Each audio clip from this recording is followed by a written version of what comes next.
Hoy nos toca empezar a hablar un poquito sobre lo que concierne el sistema película-pantalla, que siempre al conjunto de película fotográfica y pantalla intensificadora se le llamó sistema película-pantalla, que era prácticamente un chasis, ¿tá? Un chasis que contenía dentro una película fotográfica. Estos chasis tienen determinadas características y estas películas fotográficas tienen determinadas características.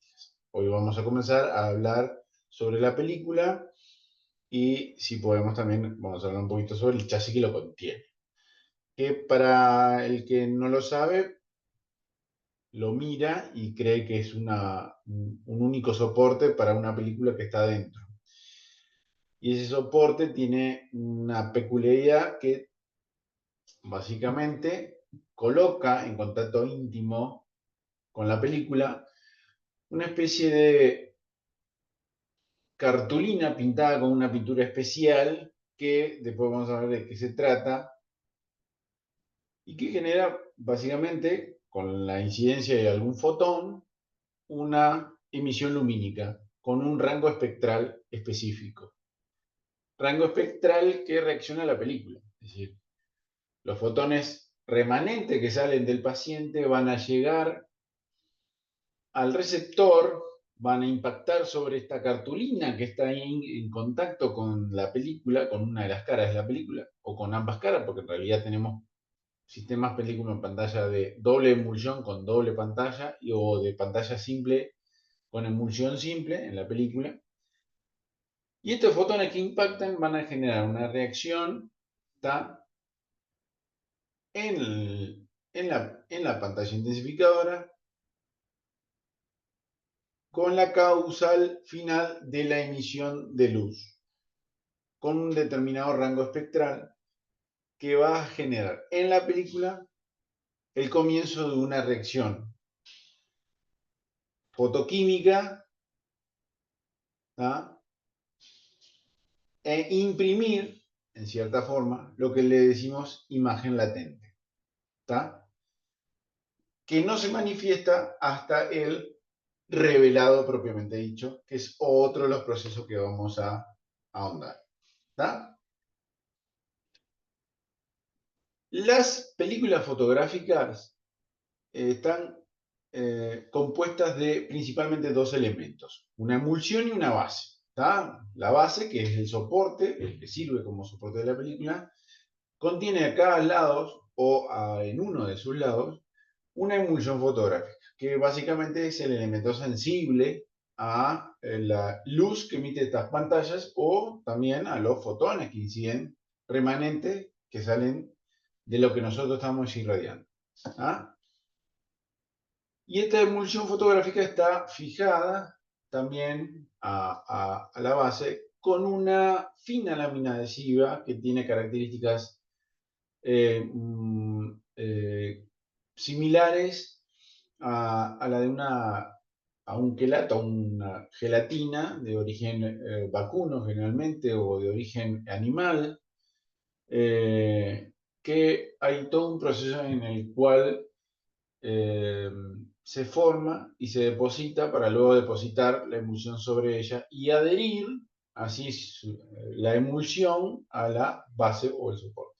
¿Tá? Básicamente es eso. ¿Tá?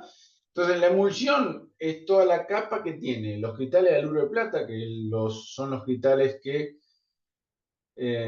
generan la imagen en sí, el cambio de conformación física y química de estos aluros de plata hacen de la visualización posterior de la imagen propiamente dicha y la gelatina. Estos aluros de plata están envueltos en gelatina, están inmersos en una especie de gelatina que a su vez están adheridos con una gelatina que tiene características similares, ¿tá? Que sirve como adhesiva a la base o soporte. ¿Tá? Básicamente es como vemos acá, ¿tá? Tenemos películas fotográficas de una capa y películas fotográficas de dos capas, ¿tá? Y generalmente lo que se utilizan en radiología convencional son películas en pantalla de dos capas, ¿tá? donde después vamos a ver qué es las características con respecto a su velocidad, contraste y detalle, van a cambiar en función a la cantidad de capas que tenga, es decir, si son bicapa o unicapa o monocapa, es decir, de una única emulsión o de doble emulsión, y a la conformación de cómo están dispuestos los aluros de plata, no solamente dispuestos, sino qué espesor tiene esa capa de aluro de plata, qué características tienen los aluros de plata, y todo esto hace de las características propias y finales de una película determinada. No es la misma película la que vamos a usar para un procedimiento de mamografía que para una placa de brazo. ¿Tá? No es lo mismo. Entonces, como vemos, lo que vemos con este colorcito es la película, ¿tá?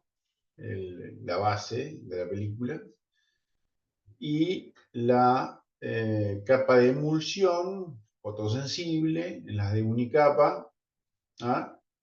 Y acá tenemos lo mismo, pero a ambos lados. Una única capa de base y las emulsiones de un lado y del otro de la base o el soporte. ¿Está? Como vemos acá en la esquinita, protección, tiene a su vez esas capas de emulsión para evitar rayeríos y demás, tiene una capa protectora siempre por delante de la capa fotosensible. ¿Tá? Así que una capa protección, la emulsión, el soporte, emulsión, protección. ¿Tá? Como vemos acá. La emulsión, si vamos únicamente a hablar sobre la emulsión, está compuestos principalmente de una red cristalina de haluros de plata, ¿tá?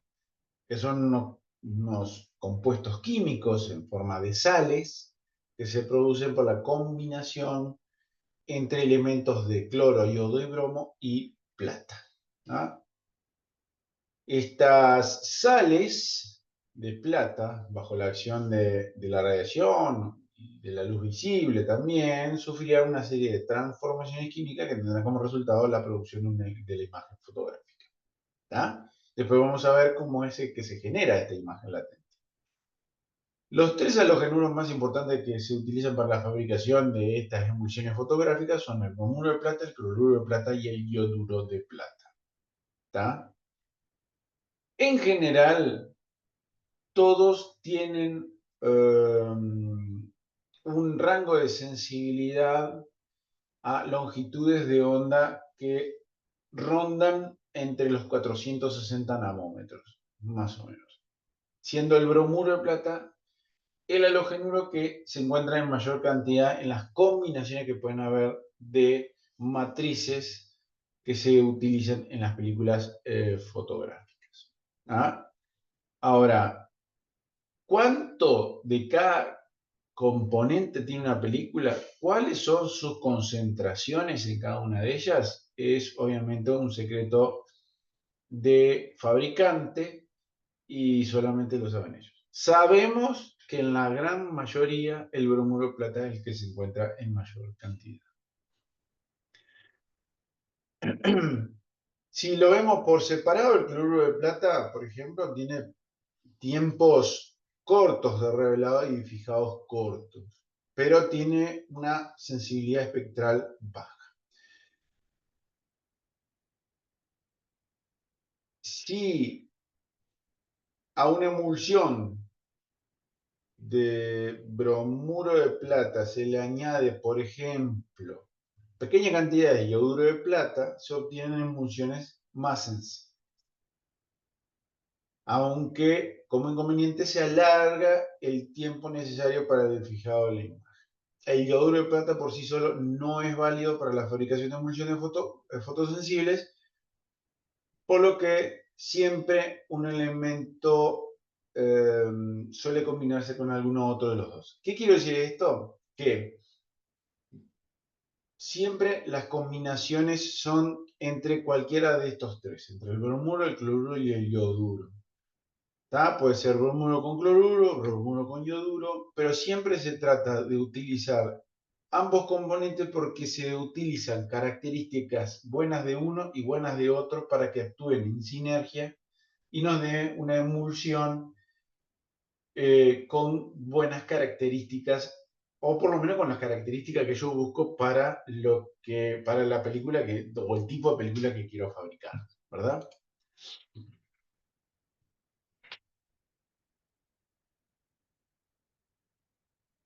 No, ¿por qué no? Dice Solange, ¿por qué no se puede? ¿Por qué no es un secreto fabricante? Porque obviamente las concentraciones de cada uno de estos componentes, la combinación de ellos, hace de que unas películas sean o brinden mejores resoluciones espaciales que otras en función, como yo le dije al inicio, puede ser que todas las características de la emulsión van a determinar detalles específicos sobre la calidad final que podamos obtener con ese documento. Entonces, cada fabricante a la hora de, no va a decir, hoy en día capaz que ya se sabe, pero en un inicio, cuando surgió todo esto de usar películas fotográficas, no era una cosa que se divulgara mucho las concentraciones porque justamente la competencia era entre cuál o era mejor que otra por el detalle que ofrecía en función a cómo se fabricaba y qué cantidades utilizaba y cómo era la rectitud. ¿Está? Bien, la reacción química que se utiliza para la fabricación de la emulsión fotosensible es la que vemos en el siguiente. Se le añade nitrato de plata, el bromuro, el cloruro y yoduro de potasio, cualquiera de ellos, que hará el halogenuro correspondiente al nitrato de plata con bromuro, o el nitrato de plata con cloruro o con yoduro. ¿Está? Luego se le añade nitrato potásico. ¿Está? Entonces, eh, ¿cómo obtengo nitrato de plata? Bueno, como vemos acá en la fórmula, el nitrato de plata se obtiene al añadir ácido nítrico a la plata metálica, se forma nitrato de plata y que luego, con la utilización de algún halogenuro, ¿tá? El bromuro, el yoduro o el cloruro, vamos a obtener como resultado el bromuro de plata o el cloruro de plata o el yoduro de plata. Por eso le puse una X porque esto puede variar si es bromuro, cloruro y yoduro. ¿Tá? Y a esto se le añade nitrato potásico. ¿Tá?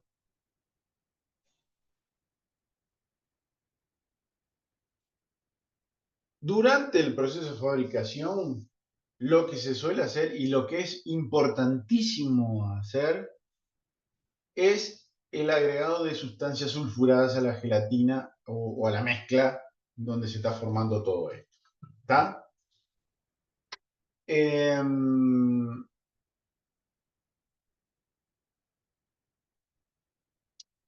Estas sustancias sulfuradas, al contacto con estos haluros de plata, van a terminar formando algunos pequeños cristales, lo que se llaman sulfuros de plata.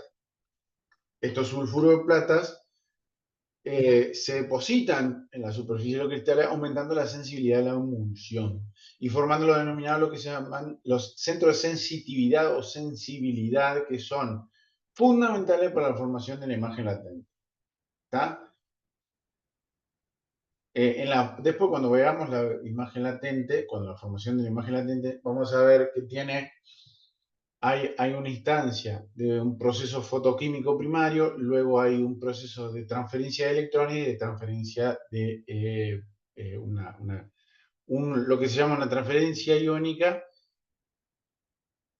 y una transferencia de plata a determinados lugares donde se van a acumular y donde va a quedar más negro y la recristalina se va a disgregar y se va a crenar prácticamente ese cristal, esa sal, va a quedar cada vez más chiquita y formándose cada vez como si fuera una pasita, porque se acumula más plata. Todo este movimiento de cargas hace que llegan en un punto determinado a acumularse demasiada cantidad de plata y cuanto más plata acumule ese punto, más negro se ve y más densidad tiene final la imagen.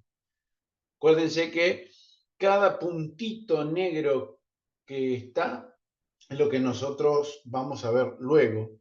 Y cuanto más puntito, más densidad final puede obtenerse de esta película. Cuanto más centros sulfurados, entonces, más negrita que podemos tener esta película al final, porque son los lugares donde se acumula la plata al final del revelado prácticamente.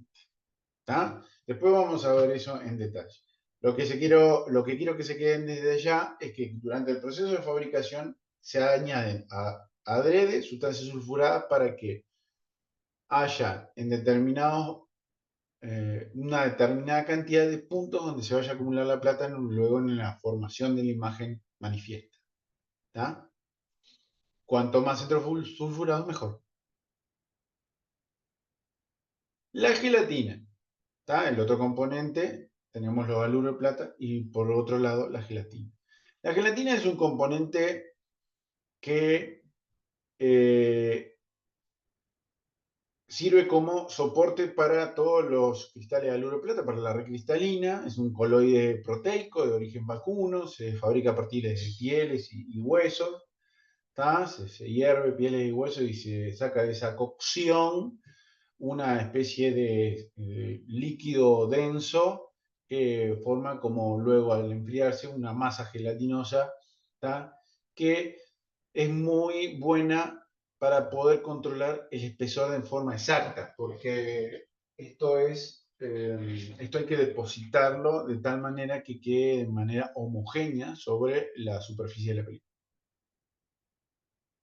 El espesor de la gelatina, como le dije al inicio, es muy importante.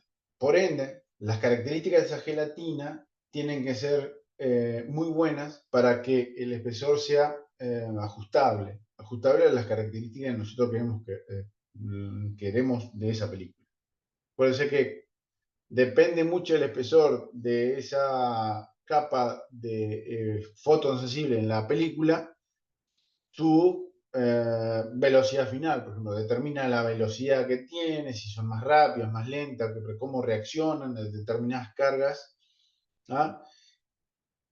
Y por ende su sensibilidad, ¿tá? Determinando al fin y al cabo la resolución. ¿Tá? La gelatina es un coloide transparente, ¿tá? Que permite el pasaje de la luz a través de los diferentes componentes de esa película. Es permeable para los líquidos que van a actuar sobre la emulsión sensible, para el revelador, para el fijador, da soporte mecánico a los haluros en plata y debería y tiende a ser siempre lo más uniforme posible para no tener incongruencia en la densidad final que puede obtenerse en una película. ¿Tá? El proceso de fabricación consta de 4 partes. El proceso de fabricación de una película, en realidad. El propiamente dicho proceso de fabricación, el proceso de maduración, el de asimilación y el de finalización. El de fabricación prácticamente es como meter todos los ingredientes en la olla. ¿Tá? Lo que vamos a hacer es, se obtiene gelatina por cocimiento de origen de todo que es lo que era hueso y pieles de origen vacuno, dando el coloide proteico líquido sobre el que se le va a añadir todos los elementos básicos para obtener los haluros de plata. ¿Tá? Se incorpora el nitrato de plata con los haluros de plata, el bromulo, el yoduro, el cloruro, para que se genere la reacción en el mismo coloide líquido. ¿Tá? De aquí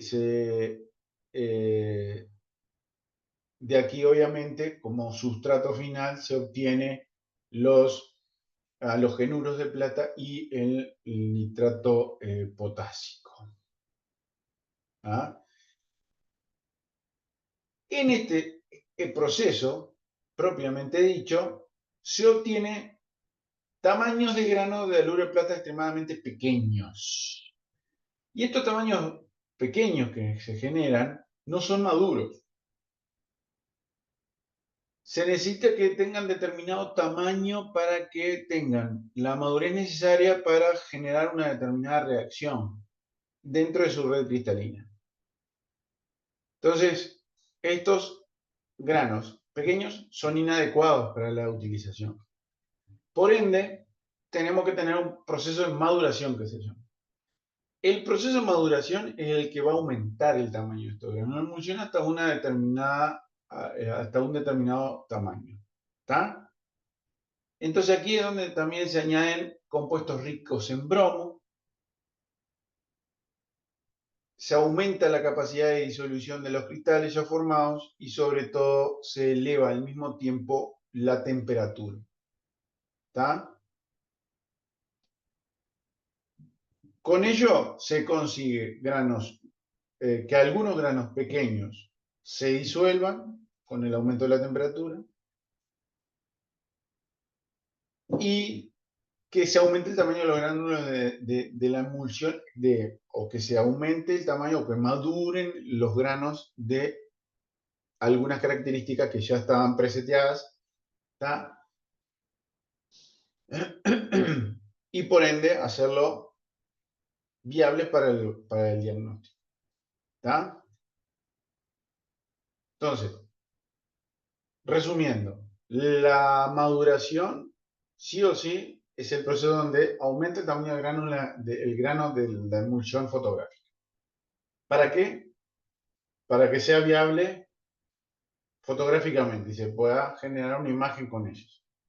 ¿Qué tamaño? Hasta un determinado tiempo. Es decir, esto se deja en el proceso hasta un determinado tiempo. Se eleva la temperatura hasta un determinado tiempo. Y se agregan compuestos ricos en bromo que aumenta la capacidad de disolución de los cristales, ¿tá? Para que muchos granos que no maduraron, que no pudieron madurar, que no llegaron al tamaño adecuado, que quedaron pequeñitos, puedan disolverse y caer de la preparación, decantar de la preparación. Entonces, solamente en la preparación, que no decanta, quedan los de tamaños considerables. ¿Está? Entonces, decimos que esta fase es la más importante porque dependiendo de los granos que nosotros obtenemos o el tamaño de los granos que nosotros obtenemos, vamos a determinar qué velocidad o sensibilidad va a tener esa película radiográfica al final. ¿Está? ¿Cómo finaliza esta fase de maduración? Con la adición de más gelatina a la emulsión ya formada y luego luego lo que se hace es se enfría toda la mezcla. Se saca del decantado, donde en el fondo va a quedar todo el residuo y se saca lo que está arriba y eso se deja enfriar. ¿Está? Luego que se deja enfriar, es triturado, se lleva a modo de polvo, se lava de nuevo con agua para eliminar el nitrato potásico de la reacción de formación de los haluros de plata, ¿tá? De los iones bromuros también que podrían haber quedado, que se utilizaron para solubilizar los sales de plata, para justamente decantar todos los granos que eran de menor tamaño, quedando solamente lo que vamos a utilizar. La gelatina en sí, que es el soporte de los cristales de haluro, y los cristales fotosensibles propiamente dicho. ¿Está? Con el tamaño que nosotros elegimos porque nosotros lo dejamos a una determinada temperatura por determinado tiempo con determinadas cantidades de bromuros.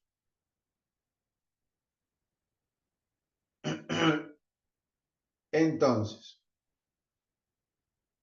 ¿por qué insisto tanto con esto? Porque el tamaño de los cristales fabricados determina la velocidad, sensibilidad y rapidez de la película radiográfica, pero también determina la calidad de la imagen y en concreto su capacidad de resolución o definición. ¿Está?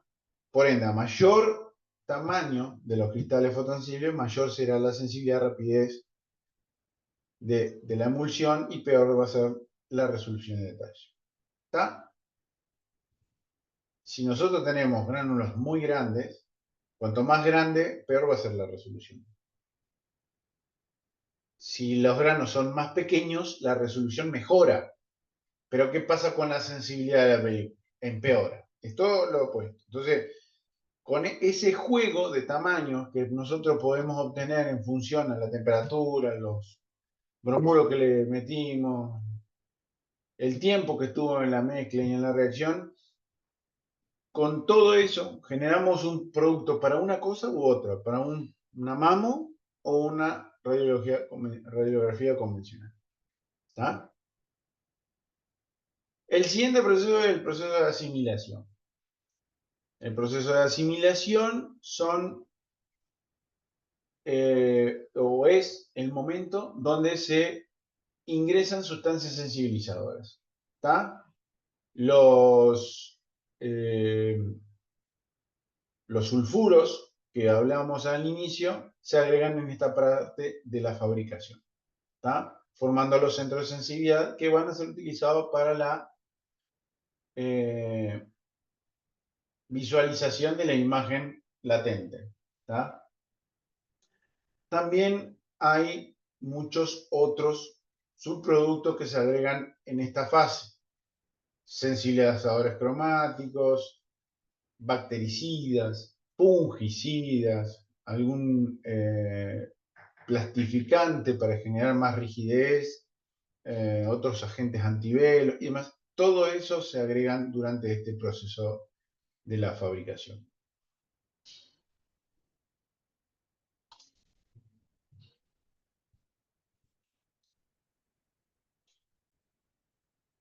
Bien, sigo.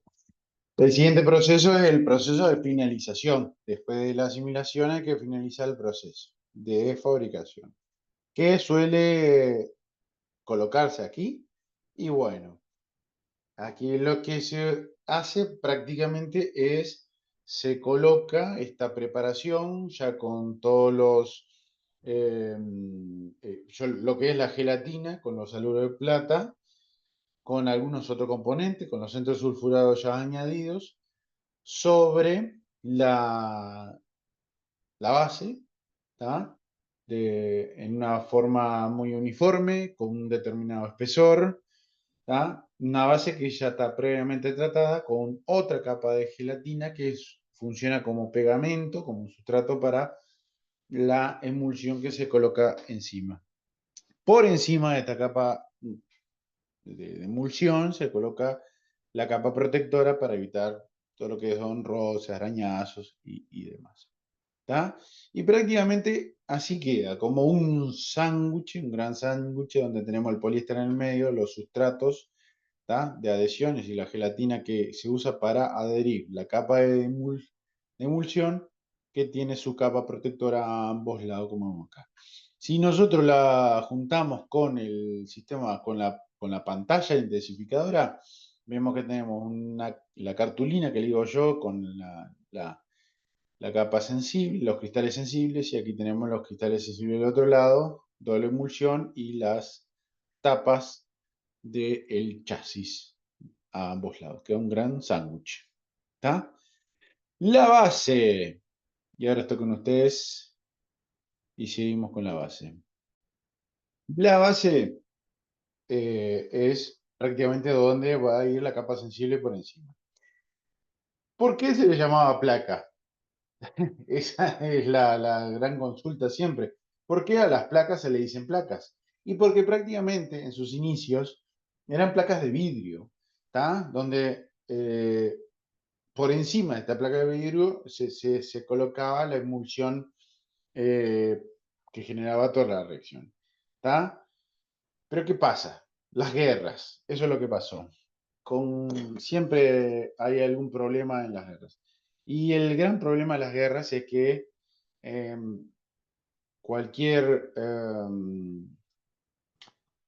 cualquier componente necesario para el funcionamiento de la maquinaria de la guerra siempre se utiliza para la guerra y no para otra cosa. Entonces, en este caso, la disponibilidad de vidrio era muy, muy baja y se trató de utilizar algo que sea más barato.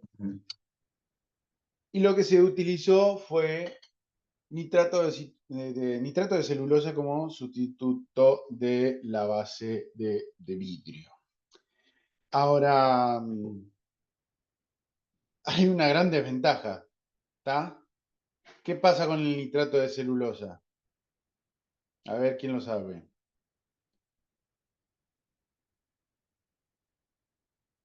Que era muy inflamable, ¿no? Correctamente, se prende fuego y ahí me quedó el fueguito, pero abajo, corrido del nitrato de celulosa.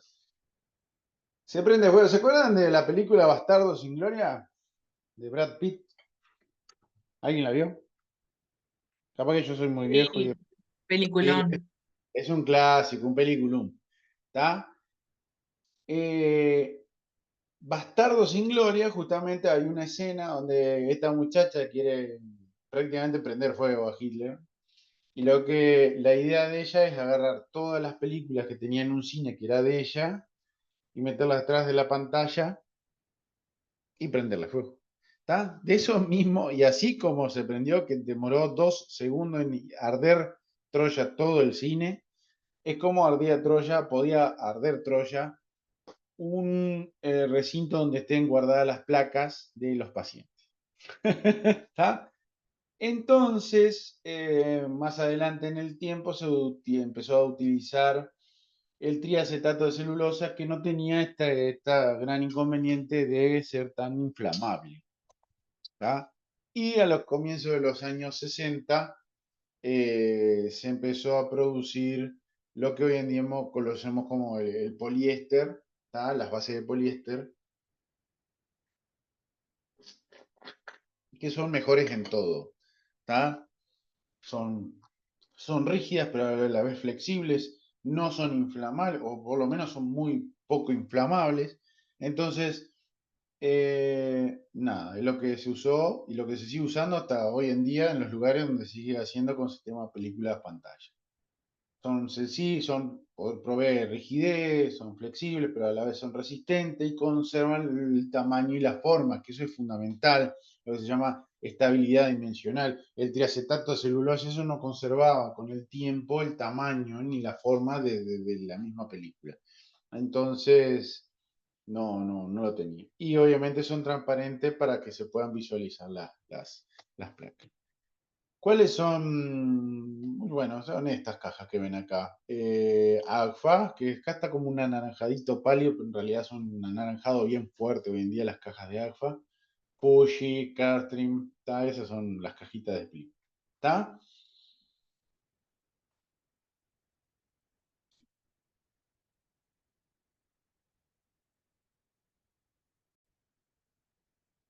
Entonces, ¿cuáles son las características más importantes que aporta una película en el proceso de obtención de la imagen radiológica? Bueno, justamente hablan de la sensibilidad, la resolución y el contraste que se puede presentar. ¿Está? Y está esto determinado por el tamaño del grano, el cristal de aluro y por el grosor o espesor de la emulsión fotográfica. Eso ya se lo dije al inicio. Entonces, cuanto mayor es el tamaño de estos aluros, mayor va a ser su velocidad, sensibilidad y rapidez, pero voy a necesitar menos dosis de radiación al paciente para generar la misma exposición. ¿Tá? Entonces, las exposiciones son más cortas y con esto disminuye el riesgo de borrosidad por movimiento. En el caso de los contrastes, que podemos hablar de dos tipos de contraste físico y contraste radiológico, decimos que el contraste físico, que es la diferencia que existe entre las densidades blancas y negras, es muy elevado en el caso de aquellas películas de tamaño de grano aumentado. El contraste radiológico, que es el entendido por la mayor escala de grises posible, es más limitado. Es decir, es más elevada la posibilidad de tener pasaje más abrupto, es lógico pensar, es decir, es más abrupto el pasaje de los negros a los oscuros, pero más limitado el hecho de que tenga más escala de grises, por ende, ¿no? Entonces el contraste radiológico es más limitado. Eh, por último, como los granos de de plata son gruesos, la borrosidad intrínseca, es decir, la producida por los propios materiales con los que se fabrican, es decir, por cómo está formado el cristal de aluro o cómo es la estructura cristalina en sí de los cristales de aluro, es mayor en este tipo de película y además, por el mayor tamaño de grano, la resolución de imagen obtenida e incluso la nitidez son menores que si lo comparamos con películas de grano fino. ¿Está?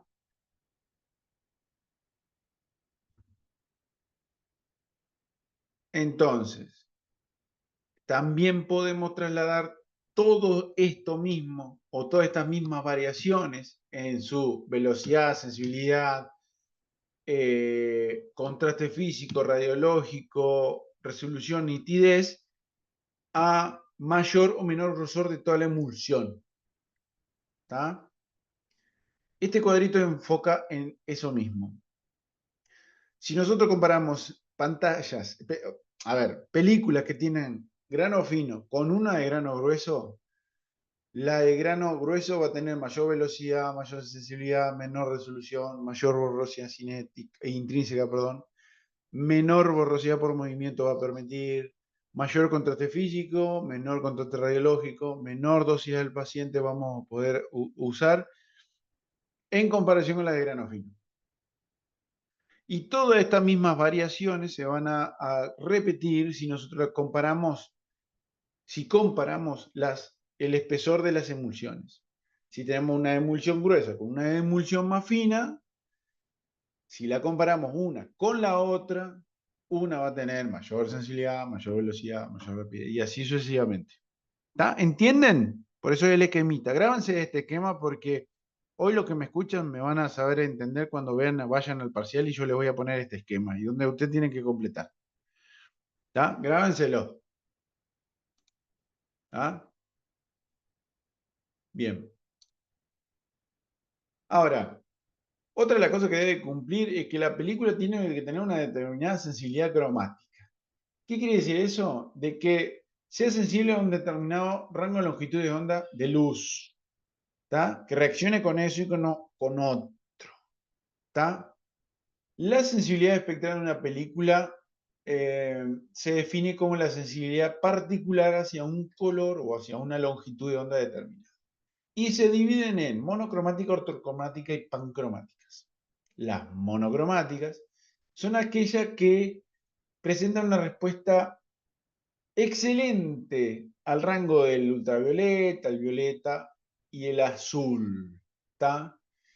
Y antes de existir películas, antes de existir pantallas de tierras raras, como vamos a ver más adelante, existían pantallas de refuerzo, pantallas intensificadoras de tungstato de calcio, que se llaman. Estas pantallas, o esas cartulinas que yo le digo que estaban en contacto con las películas, emitían luz azul, luz violeta, azul o del rango del ultravioleta.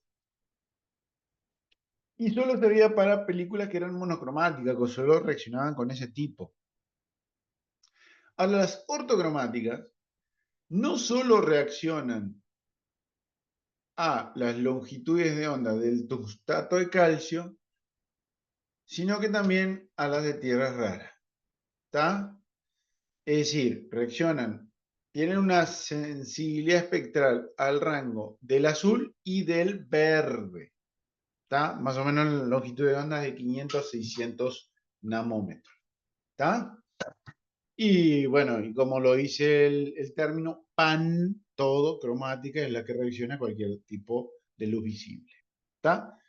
¿Por qué esto es importante? Porque a la hora, por ejemplo, de manipularlas, ni las orto ni las monocromáticas reaccionan con el rango del rojo, por ejemplo. Entonces nosotros usamos adentro de la cámara oscura una luz roja. ¿Está? Como con las películas, ustedes vieron que para revelar fotos usaban luces rojas porque la sensibilidad de la película, la sensibilidad espectral, no se corresponde con eso. A ver, no quiere decir que podemos dejarla toda la vida bajo una luz roja, porque no, porque se vela igual. Pero no van a velarse en la primera que ven una luz roja, ¿verdad?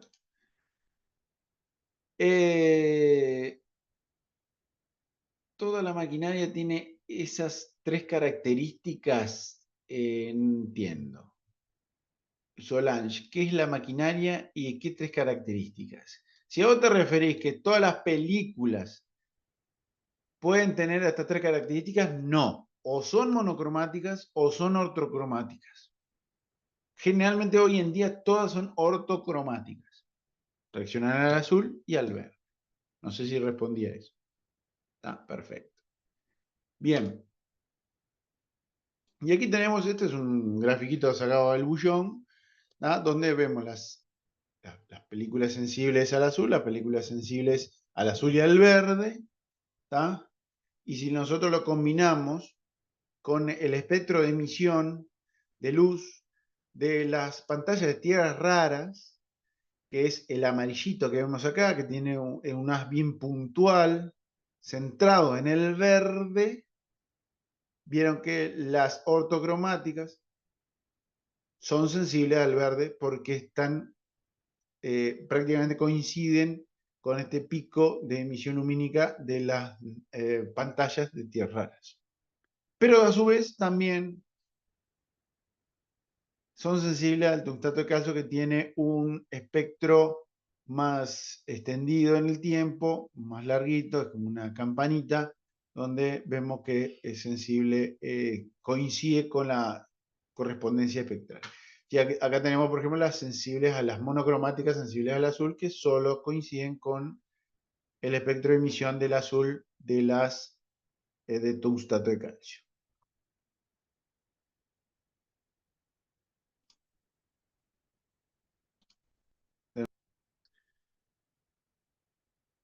Entonces, muchos otros tipos van a ver por ahí en la vida de películas.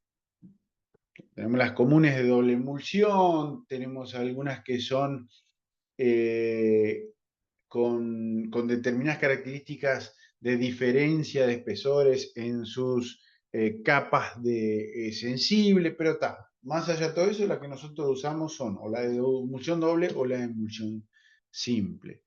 ¿Tá? ¿Por qué? Porque algunas brindan determinadas características de velocidad, sensibilidad y rapidez que son únicas y necesarias para la radiología convencional. No precisa tener una de mammo para hacer una placa de brazo o de abdomen, y sí necesitamos una de mammo para realmente ver microclasificaciones, que es lo más chiquitito que podemos ver en una mamografía. Este espectro de colores son los que componen la luz del rayo que atraviesa el paciente. No, Tomás. Luz visible. A ver si me entendés. No sé, a ver si tengo algún esquemita.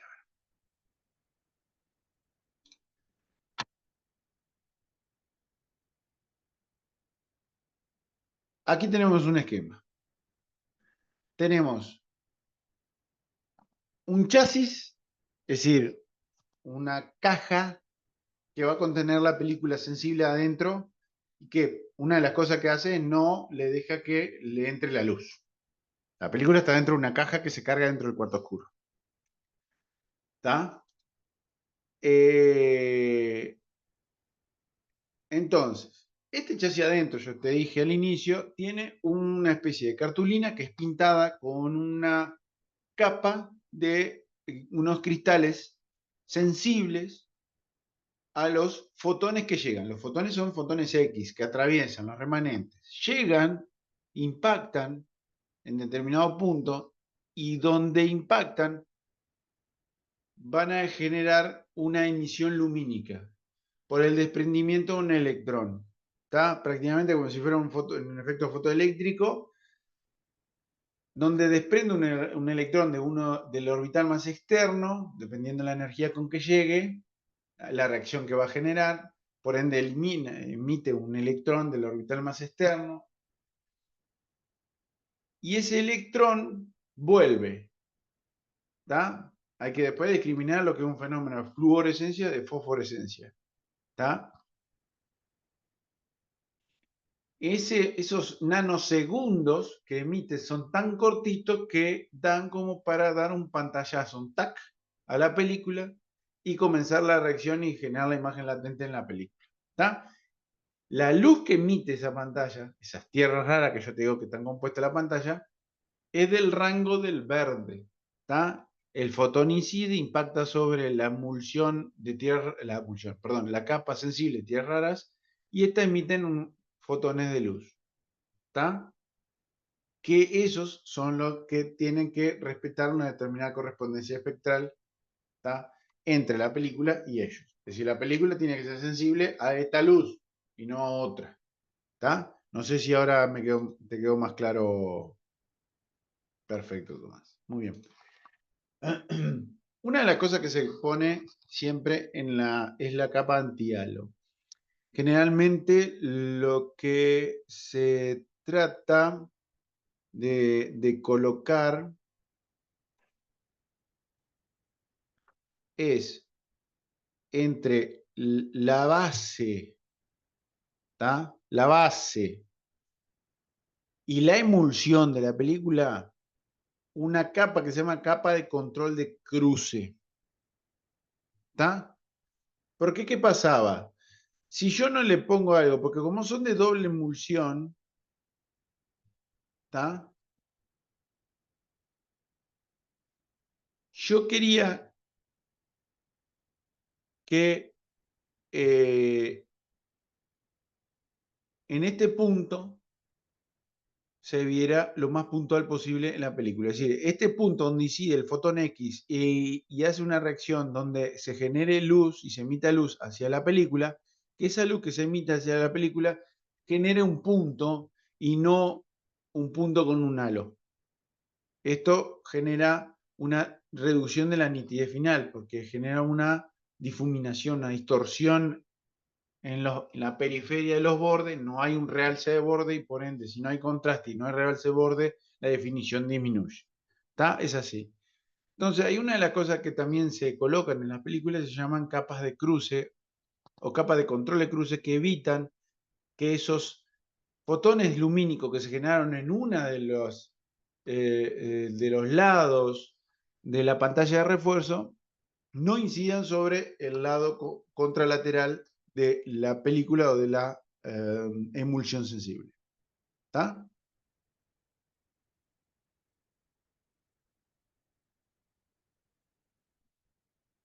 Bien, 15 horas.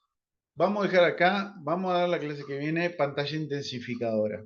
¿Está? Por favor, lean, lean, lean. Ya están las presentaciones, ya están los videos de las clases anteriores.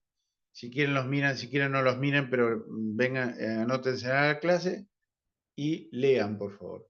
¿Dudas, chicos?